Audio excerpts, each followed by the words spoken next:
दोस्ती की मिसाल अक्सर जय वीरू से दी जाती है, जहां दोस्ती में भरोसा होता है, बलिदान होता है। लेकिन झारखंड में सामने आई ये कहानी दोस्ती का एक नया चेहरा दिखा रही है। यहाँ एक दोस्त दूसरे दोस्त के लिए नौकरी भी बना दी और वेतन भी, बिना काम बिना पद, फिर भी हर महीने लाखों के रुपए दोस्त के खाते में। नाम मुनिंद्र और रांची पशुपालन विभाग का कर्मचारी, जिसके फर्जीवाड़े का काला चिट्ठा सबके सामने आ चुका है। और आज एक नया खुलासा हुआ है जिसको सुनकर आप चौंक जाएंगे। अब ट्रेजरी घोटाले की आग बोकारो, हजारीबाग, रांची से होकर रामगढ़ पहुंच चुकी है और दोस्ती की मिसाल भी पेश कर रही है। अब सवाल यह है कि ये दोस्ती थी या सिस्टम के साथ मिलकर खेला गया खेल? क्या कुछ है मामला, आइए समझते हैं। जोहार, नमस्कार, मैं मौसमी शर्मा और आप देख रहे हैं ग्लोबल मीडिया अपडेट्स। राज्य में ट्रेजरी से अवैध निकासी का मामला भी थमा ही नहीं था कि अब पशुपालन विभाग में वेतन घोटाले का बड़ा खुलासा हो गया है। 3.5 करोड़ रुपए की अवैध निकासी के इस मामले ने अब और भी गंभीर रूप ले लिया है, क्योंकि जांच का दायरा लगातार बढ़ता जा रहा है। अब इस पूरे मामले में रामगढ़ का नाम भी सामने आ रहा है। जानकारी के मुताबिक मुख्य आरोपी मुनिंद्र कुमार का कनेक्शन रामगढ़ ट्रेजरी से भी जुड़ा हुआ है। बताया जा रहा है कि उसकी पोस्टिंग पहले रामगढ़ में रह चुकी है और इसी वजह से वहां भी जांच शुरू कर दी गई। जांच के शुरुआती ही दौर में 30 से 35 लाख रुपए की संदिग्ध निकासी के संकेत मिले हैं। इसके बाद अब यह मामला साफ हो गया है कि यह मामला एक जिले तक सीमित नहीं है, बल्कि कई जिलों में फैल सकता है। यही सबसे बड़ा सवाल खड़ा होता है कि क्या बोकारो, हजारीबाग और रांची की तरह रामगढ़ में भी उसी पैटर्न पर घोटाला किया गया?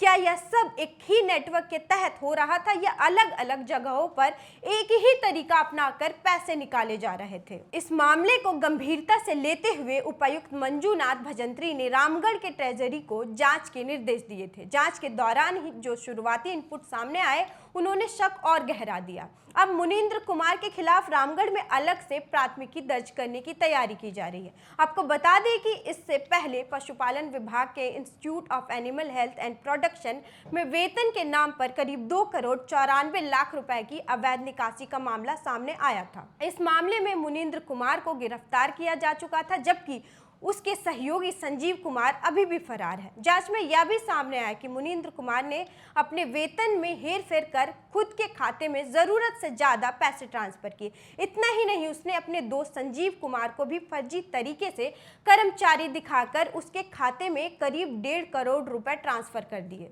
संजीव कुमार वास्तव में जो विभाग का कर्मचारी था ही नहीं, लेकिन उसे एक स्थायी आईडी और जीपीएफ नंबर देकर सिस्टम में भी शामिल किया गया। इसके बाद हर महीने उसके खाते में वेतन के नाम पर पैसे भेजे जाते रहे।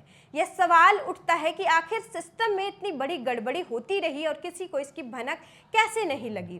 क्या जांच और निगरानी की व्यवस्था पूरी तरह फेल हो चुकी है या फिर जानबूझकर आंखें बंद कर दी गई?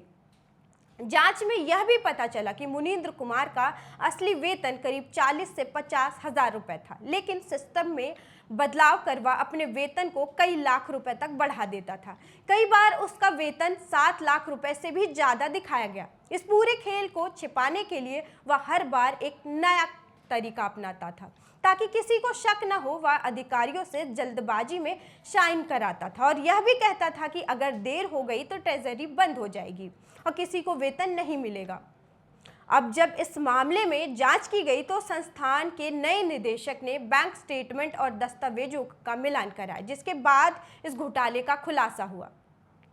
पुलिस ने आरोपी के कार्यालय से कई महत्वपूर्ण दस्तावेज और डिजिटल उपकरण भी जब्त किए। जानकारी के अनुसार जांच की जा रही है और कुछ संदिग्धों को हिरासत में लेकर पूछताछ भी की जा रही है और आशंका जताई जा रही है कि इस घोटाले में और भी लोग शामिल हो सकते हैं।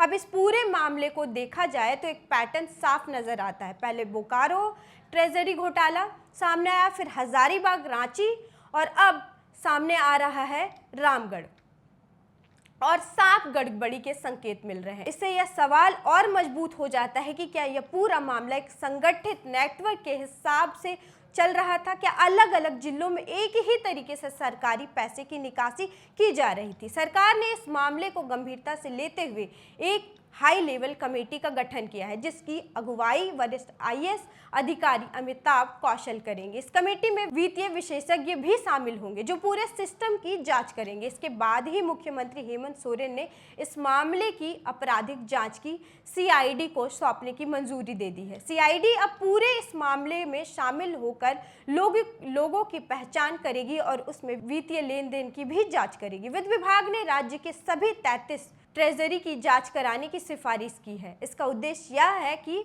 यह पता लगता है कि क्या इसी तरह की गड़बड़ी अन्य जिलों में भी हो रही है या नहीं। अब सबसे बड़ा सवाल है कि क्या यह घोटाला सिर्फ एक कुछ करोड़ रुपए तक सीमित है या फिर आने वाले दिनों में इससे भी बड़े खुलासे हो सकते हैं। क्या जांच में और बड़े नाम सामने आएंगे और सबसे अहम बात, क्या इस बार दोषियों पर सख्त कार्रवाई होगी या फिर यह मामला भी धीरे धीरे ठंडे बस्ते में चला जाएगा। फिलहाल जांच जारी है, लेकिन जिस तरह से एक के बाद एक नए तथ्य सामने आ रहे हैं उससे यह साफ है कि यह मामला और भी गहराने वाला है। आगे उस पर भी हमारी नज़र रहेगी। तब तक मेरे साथ बने रहिए ग्लोबल मीडिया अपडेट्स पर। अगर आपका कोई सवाल है इस मुद्दे को लेकर तो कमेंट करिए और लाइक शेयर सब्सक्राइब करना ना भूलिए। धन्यवाद।